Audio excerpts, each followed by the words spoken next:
Hello, everyone. This is Joyan Song, the Electronic Resources Acquisitions Licensing Librarian at the Duke University Libraries.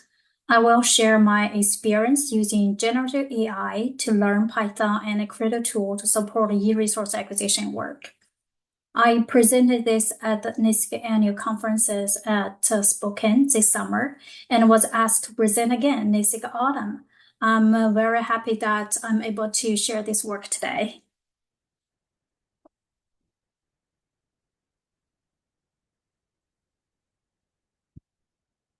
As a part of my responsibilities, electronic resources acquisition plays a significant role. One critical task involves ensuring accurate titles for the e-journal packages we renew every year. So this process involves comparing lists from publishers, previous years, and from our subscription agents. As someone who does the work, you may know there are discrepancies within this list and often requiring time-consuming manual comparison. To tackle this challenge, I envisioned creating a tool that automates the title comparison process and identifies discrepancies among lists. Specifically, the tool would highlight titles presented in one list but missing from the other one, and vice versa. Importantly, I aimed for a solution that requires no technical expertise from its users, so other colleagues can use it as well.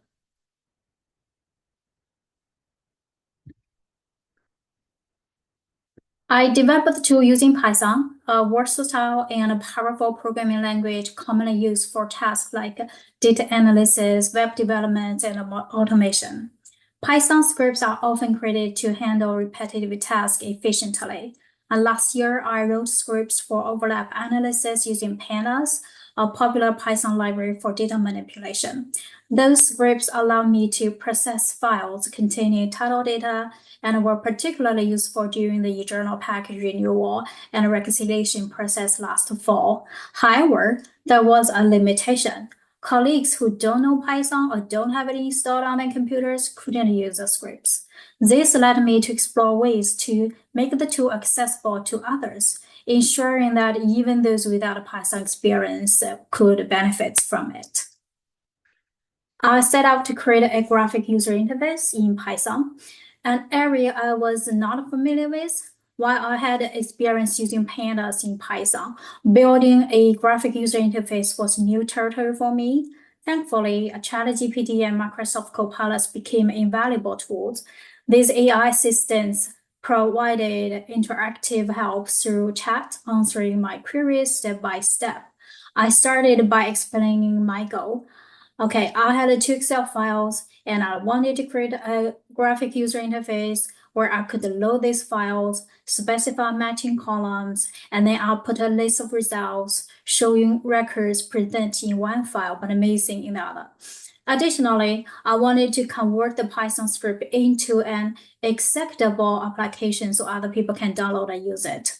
This process wasn't as simple as asking a question and getting an instant solution. It was iterative. Each step involved asking new questions, trying out different solutions, refining my approach, and debugging the code. There were challenges along the way, and it took patience to push through moments of frustration while learning new skills.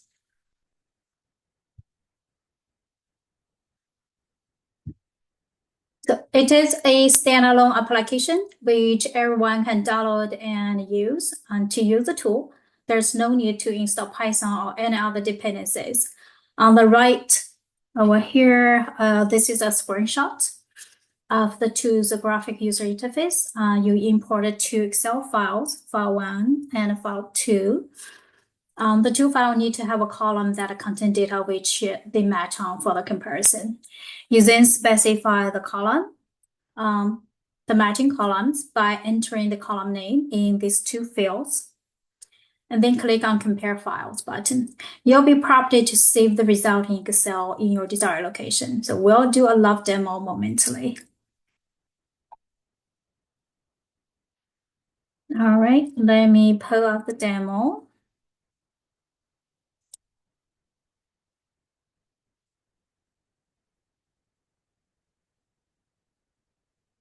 Oh, hold on a second.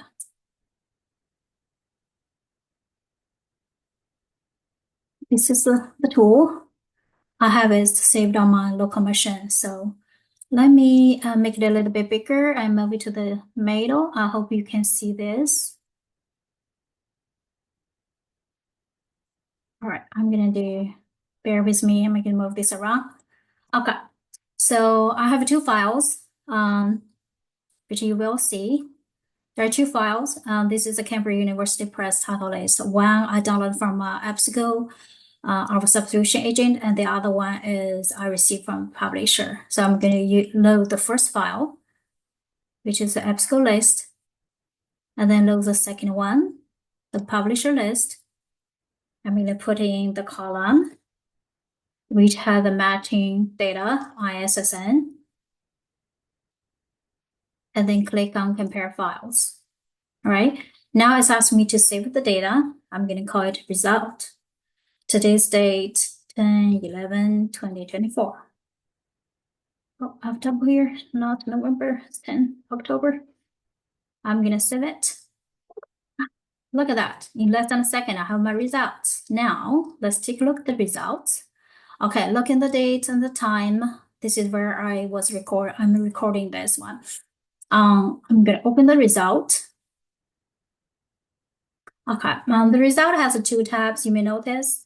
One tab has in file 1, not file 2, and second one in file 2, not file 1. Okay. Also, I want to remind you that there are about 430 titles in each list, but now looking at the result, there's less than 20 titles within each tab. So the first tab give us the title that presents in the EBSCO list, but not from the publisher list, and then the second tab vice versa, right? I also want to point out that, as you may notice, there's no ISSNs for these titles. This actually makes sense because these titles, there are no ISSN showing up on the publisher list. That's the reason why they're being pulled out here. So now I have less than 20 titles. That's all I need to look into, searching the titles and to figure out exactly what's going on with them. Okay, that's for the demo. And I'm going to go back to the slide. All right.